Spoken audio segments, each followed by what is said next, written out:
Hi, Vitalik. How are you? I'm good. How are you, Raoul? I'm great, thank you. What a day to speak to you with Ethereum at all-time highs and the whole cryptocurrency complex at all-time highs. Could you imagine when you first came up with this idea that you have dreamed up over $500 billion of value so far within the idea of smart contracts and the Ethereum ecosystem? I mean, honestly, no. Well, like when I started it, I kind of expected it would be just this kind of tiny side project, and we'd get it done in a couple of months, and then I'd go back to university. Um, so no, I mean, I was definitely not did not expect this for Ethereum. I mean, did not expect this level of just size and attention for the crypto space in general. How are you seeing the DeFi ecosystem develop? Again, I think, like, first of all, the DeFi ecosystem is definitely maturing.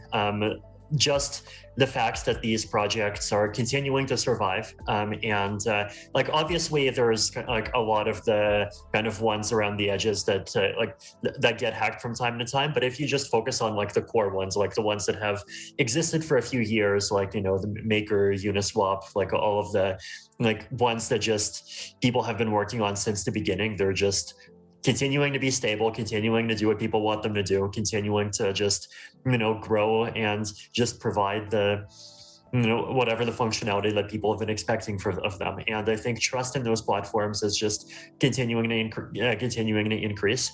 And that by itself, I think, is just going to make people more and more comfortable over time in being able to rely on these platforms. So I think the trends that we're going to start seeing over the next few years is basically just more ongoing adoption, like more kinds of people using DeFi. The NFT space that we just had a panel about right before this, right? That's like, I think that's an interesting example of something that I've been talking about, like with regard to the crypto space for a long time, which is that, like, I don't think the future is financial or non-financial. I think it's kind of mixed financial. Like, I think it's projects that are not just about money in nature, but that still benefit a lot from being directly plugged into this kind of massive value layer that we've created, with the kind of Ethereum and the greater crypto ecosystem.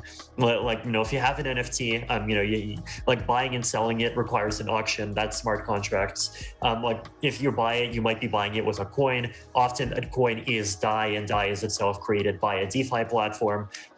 So there's just like DeFi components that are being plugged in all over the place, right? And like, Ethereum does not have a killer app. It has a killer ecosystem. Like, the value comes from all of these different pieces that are able to talk to each other. So I expect that as we see more adoption, more work in NFTs, in, say, the blockchain gaming space, in a kind of, quote, the metaverse, as people start slowly figuring out, what the heck that word actually means in the blockchain context.